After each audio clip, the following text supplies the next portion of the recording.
Hello, everybody. Welcome to Chazin-the-Dream. I'm Ethan Chazin, the host of this podcast dedicated to talking to experts in the field of building amazing workplace cultures and finding out what they do for a living. So I'm so excited today to have as our guest Andrea Pass, who's the owner of Andrea Pass Public Relations. And she is an absolute rock star expert at booking clients on their own podcast interviews and getting quotes and reviews for her clients in all types of media. She creates and implements PR campaigns in a wide range of categories, from consumer products, lifestyle, B2B, health and wellness, and much more. Andrea's strength lies in her innate ability to cultivate relationships, as well as her subject matter expertise in the constantly evolving and transforming field of media that enables her, as a result, to achieve top-tier targeted media placements for her clients, which increases their brand awareness, their reputation management, and also their sales opportunities. So without further ado, welcome to the podcast. Welcome to Chasing the Dream, Andrea. Hi, Ethan. Thanks so much for having me. Oh, it's our pleasure. Well, right out of the gate, I do want to ask, because we've talked a little bit about PR, how did you kind of get into the field of PR? And why has it been so valuable for you? Yeah, it's so funny. You look back on your life and you realize you loved something all along. So in high school, I was always the publicity chair. I was the one writing the press releases and sending them to the newspapers, and I was the one hanging posters up about the school musical or the student council event or what have you. So I always loved that. And then I went to college to study radio, TV, film, and I was going to be a broadcaster. I was going to be the next Dan Rather. And I took only one public relations class in college. Yet I was the PR chair of every committee in the sorority, in the student government, on the radio station. I was always doing the publicity. So even though I didn't major in public relations, I was learning on the ground. I was doing all of the work. And then when I left college and walked straight into CBS, because of course I'm going to be the next Dan Rather, and there was a freeze in the broadcast area.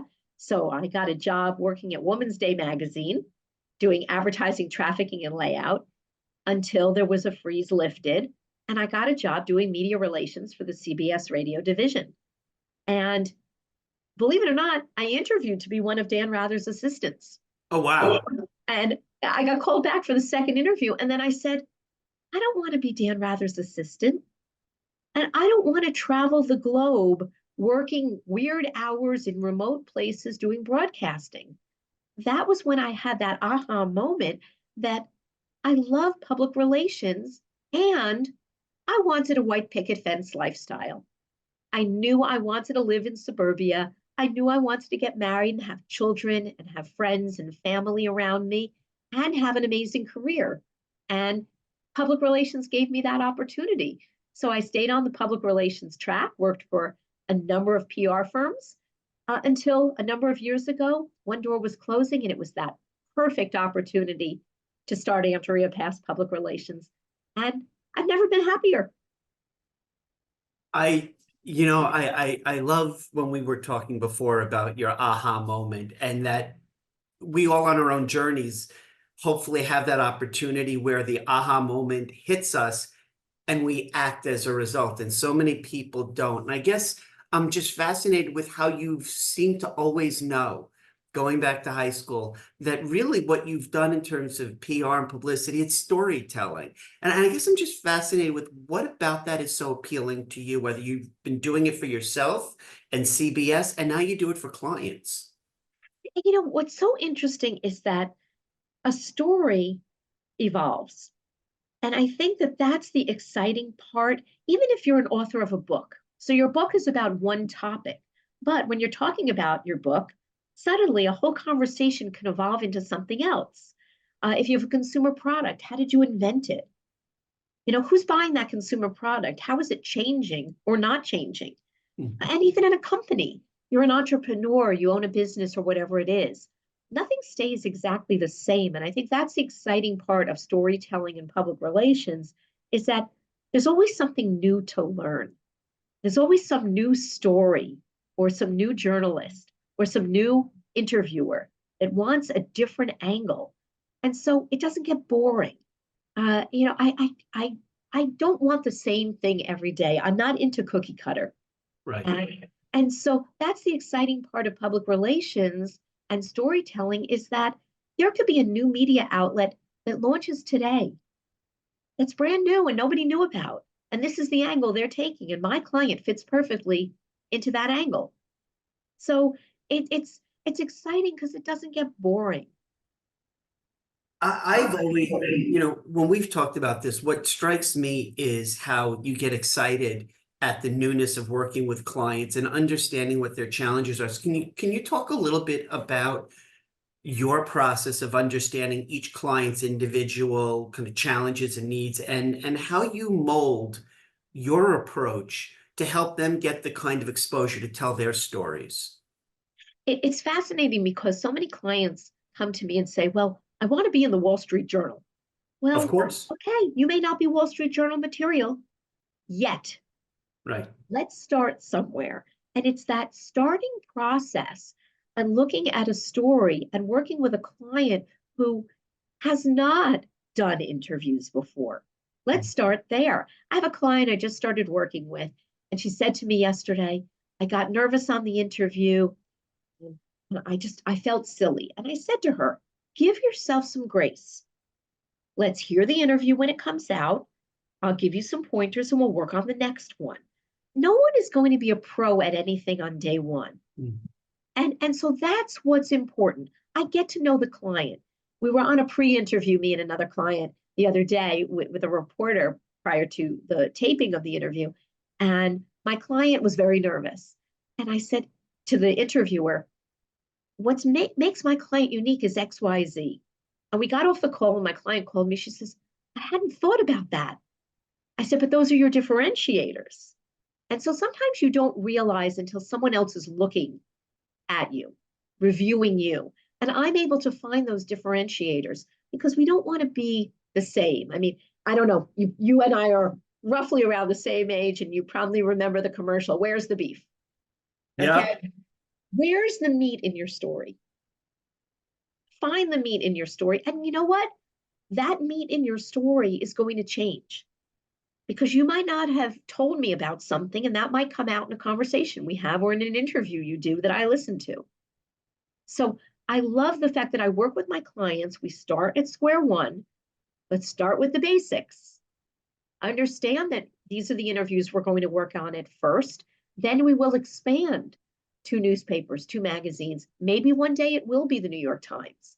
But let's start with something and let's build your experience in conducting interviews, conducting email interviews, answering questions, and getting that information to the press. And then you, the client, use all that press on your website, on your social media to increase awareness of your brand. So, I mean, the notion of not one size fits all storytelling that you deliver, but really getting to know your clients, it has really impressed me in terms of you applying the relationship cultivation to your clients. But I guess one of the things I'm fascinated with, right, is I would imagine, and tell me if I'm wrong, you don't create PR in a bubble, meaning in isolation. The client may want to tell a story about themselves, but perhaps they've already done things or had things happen to them, which have created some bad reputational brand awareness. Have you encountered situations where you've had to go in and have a very transparent, hard conversation and say, there's some stuff that you've done that we need to kind of address? So it's basically altering a kind of marketplace awareness of them. It's very interesting because crisis communications comes in different forms. And I was working with a client for quite a number of years and prep the client prior to every interview.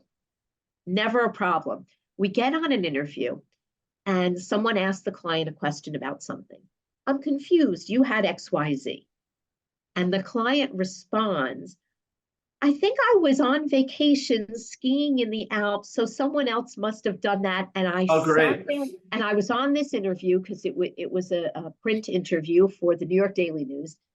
And I said, well, what he means to say is, and the reporter said, Andrea, if you say another word, I'm ending the interview. But I have to do what I have to do. So my client says, don't worry about it, Andrea. Okay. It had been my client for years and was my client for years to come. And afterwards, I called him and I said, you realize the headline is going to be that. No, no, no. Well, the headline was that negative quote. And the client learned the lesson. And so we fixed it moving forward. Other crisis communications things more have to do with there was a product that didn't work. Right. How do we fix that? Well, let's send a new product or address that. I've had a client that had a warehouse fire. That was a crisis communications situation. So people were not going to get their items on time. So for the most part, maybe a client's being sued. What do we do to turn that around? So why are they being sued? How are they handling it? What they're doing? So I don't work with crisis communications on a regular basis. Can I do it? Yes. Have I done it? Yes.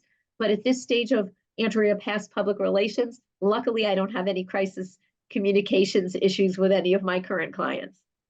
Yeah, I understand that, and that makes perfect sense. And I guess what I'm trying to get at a deeper level, because this is a podcast around culture, is from your perspective,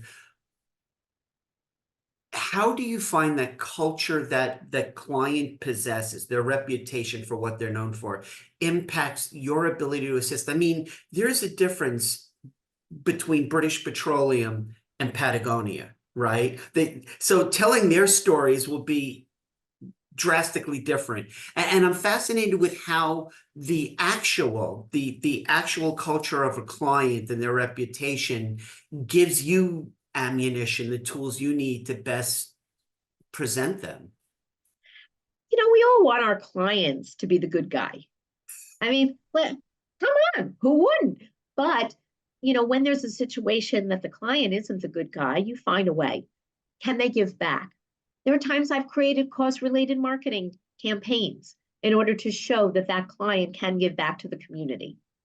But I think for the most part, it's getting to know a client and bringing out the positivity. And I find a way to bring out that positivity and focus on the positivity. So I'm not focusing on the negative. I'm focusing on that culture and that positiveness. But that being said, if I feel when I'm meeting someone off the bat, there's something that ain't right there, yeah, I'm not going to take that client. And I have a situation that just happened this week. I had written a letter of agreement, spoken to someone months and months and months ago. They were going to hire me. They were going to hire me. And then they proceeded to ghost me. Didn't respond to any emails, any LinkedIn messages, nothing. And I said, this is weird. I'm looking up this person, doing my research, and very kind of mixed messages on social media. And the person reaches out to me the other day. I'm ready to start now. And I wrote back and I said, well, I'm a little confused, and the word I used was puzzled, because I had written you had told me we were starting the account. I had written you many times, even on LinkedIn, never heard back from you. Why is now the time? And her response was, yes, you're right. Thank you for your time. And I'm thinking, because I said to my colleagues, I am not taking this account. I will not work with this person because this person will cancel interviews or not show up for interviews. And my reputation is on the line. So I think that you have to trust your gut in anything that you do. And I trust my gut. And there are times I have not worked with people because there was something that was off, that I knew I didn't believe their story, and therefore I didn't want to represent them. I think that's a really important life lesson that you share, is for those of us who derive our livelihood from servicing others, that we get to a point once we are established where it's okay to not hire clients or maybe fire clients because their behaviors, at the end of the day, that reflects us, right? And I'm just really fascinated with your career. Your story is about helping other people tell their story. So that's really fascinating to me, you're at the point in your career where you can do that. Yeah, I think that we get to a stage, And we have to realize what's going to work for us. And I've already worked for public relations firms. I've already worked 24/7. I traveled all around the country that I would have to be at a TV station at 4 in the morning with a client, working a trade show all afternoon, have a client dinner at 11 at night, and repeat. And and then work on another client the next day. So you find a way to make it work. Mhm. So where, knowing that that's where you are in terms of your comfort level with your career and now the kind of clients you take on, where do you see Andrea Pass PR going in the future? Like, where do you want your, what, I guess what I'm trying to ask and really not articulately is, what do you want the legacy to be in terms of when all is said and done? Yeah, I'm giving you the microphone to kind of tell that powerful, maybe end of the story. I think the interesting thing was, here's a story. Years ago, I went to a lecture by Mitch Albom, who Mhm. wrote Tuesdays with Maury, The 7 People You Meet in Heaven, an ESPN reporter, Detroit Free Press. Yeah. And I was having a horrible day at the company I worked for. I worked for a bully boss. And Mitch said, and I'm paraphrasing, at the end of your life, no one's going to remember that you saved them tens of thousands of dollars. No one's going to remember that you won an award. At the end of your life, they're going to say, that was a good person. I liked that person. And I'm not trying to be morbid here, but I think for me, for my clients or colleagues or anyone I meet, to be able to say, Andrea made a difference. I enjoyed working with Andrea. Andrea was honest with me. And most importantly, Andrea has always been authentic. And I think that that is the legacy, not we got a story in this major magazine, or we did this great interview on this TV station or on this podcast or featured in this blog. But working with Andrea was a positive experience. And I got more than what I paid for when I worked with Andrea Pass Public Relations. And I think that that is what I want for the future. What I want for the future is to continue to work with clients in the areas of consumer products and authors and entrepreneurs and get them press coverage and get them out there so people know that other people are talking about them, and for them to feel like that's a benefit to growing their brand and their business. And so, and I want Andrea to be on my team. And that's what makes me feel good. And I think that people say, well, when do you plan on retiring? Well, I'm not of retirement age. And I don't ever plan on retiring because I love what I do. And if you love what you do, you've never worked a day in your life. So I want to keep doing that, keep getting press coverage for clients, keep meeting new individuals, keep benefiting from networking and learning every single day and growing so that Andrea Pass will be here for years and years and years to come for Andrea Pass Public Relations. You know, first of all, God bless. And the notion of retiring as it's forced upon us because we reach a certain age and or we basically, it's almost like a prison sentence and it's time off for good behavior where you're allowed to leave your career because you're miserable. And I love your reminder that when we do what we love, and it sounds like you've always known what you wanted to do and have been fortunate enough to do it, when you do what you love, it's not work. And so I guess my question is, there's an authenticity that in all of our conversations just comes right across the screen, and it's you getting to live your best life. But I have a question about being authentic, and you kind of spin narratives to kind of find or your client's authenticity. We had this event a few years back called the global pandemic, and you and I both know how organizations, many of them had a pattern behavior where they stuck their necks in the sand, and we lost over 1 million Americans due to this COVID disease. And now organizations are trying to come back out. And they've done some things, maybe either kind of went into isolation or into kind of survive mode. How do they get to thrive? How do they kind of use your story, how do they find their authenticity to maybe reestablish those connections? Because it seems to be the biggest challenge I come across day in, day out. And I'm fascinated with to the extent to which you've had to deal with that. in your advice and counsel for your clientele? I think the bottom line is we do business with people we know, like, and trust. And so, and the pandemic taught us to take the time to get to know people. And we got to know people on the screen and instead of in person. And guess what? I had many clients and individuals. I mean, Ethan, you and I have known each other actually for a few years, and we've never met in person. We And will. so We one will. of these It's on my days, to-do we list. are. Yep. We are definitely grabbing lunch one of these days. I'll come into New Absolutely. York City. And Yeah. but it's that kind of thing that the pandemic did not stop business. People were still purchasing things. People were still reading books. People were still engaging with other businesses. So therefore, I didn't stop. I did not have a lull in my business during the pandemic. My business was going strong because there was press to be had. There were people connecting with other people. And the press is a connector. So when I do public relations for a client, think about it. I'm connecting.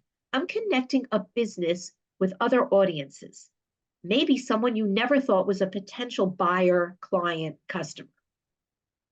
And so, whereas, the devastation of the pandemic is not to be diminished at all, business still went on. And people who did not embrace online networking, they lost out. Oh, I'm only going to in-person events and there's no in-person events. Well, guess what? Your business suffered. And the people I now know from all across the country that I established relationships with because I took the time to network with them virtually has resulted in me continuing to thrive as Andrea Pass Public Relations. And that's the benefit. I created an online networking group called Access Success Networking, which meets once a month, and it helps educate entrepreneurs. I met people all over the country as an active member of the National Association of Women Business Owners. I've just met people through networking. I'm on the East Coast, and I was talking to I'll say a buddy of mine on the West Coast. He's a ghostwriter, and he called yesterday to say hello. And I call him periodically to say hello. Or did you see this in the news last night? And we've just established a relationship. I have another colleague who I met networking, who I had a thought. So I called her up the other day, and she says, "You never call me." I said, "I know, but I have this great idea. And you're the person I have to talk to about it." Because you meet people. So, so the pandemic was devastating. But for those of us who chose to not crawl in a hole, we benefited from this virtual world that we live in now. And we're meeting people and we're growing our businesses and our personal lives. And that's a wonderful aspect. I'm going on a vacation in a few weeks. By coincidence, someone I network with who lives, I think, in Maryland is going to be at the same place I'm going to be at the same time. How this came up in conversation, I don't know. So he and I are going to meet on the beach in Aruba. You never know who's going to be part of your life, who's going to be part of your business. But don't forget, put yourself out there and stay in touch because relationships matter. As a final thought, as we head off into the sunset together, I don't think truer words could have been said post-pandemic is get out there and build those relationships, whether we're doing it face to face or online or some combination. I mean, I consider you a friend. As you said, we did meet online. We're cultivating that relationship. And I think these are opportunities, whether we do it ourselves or you do it for your clientele, to put people out there or put organizations out there, especially post pandemic, as we need to kind of not necessarily look back, but at this point look forward. So I appreciate you greatly and appearing on Chazin-the-Dream. And as we kind of say our goodbyes and fond farewells, people who have heard your messaging and have said, I need to talk to her, how can people get in touch with Andrea? Well, definitely check out my website, AndreaPassPR.com. Find me on LinkedIn, Andrea Pass, or on Facebook, Andrea Pass Public Relations. If you do go to my website, I do have an appointments tab. Please make sure you note that you heard me on Chasing the Dream. Absolutely. And all of those links, by the way, will be in the description kind of down below. So I just wanted to say thank you so much for Andrea for appearing. It was a phenomenal information share, and we're looking forward to brighter days ahead. Great. Thank you so much for having me.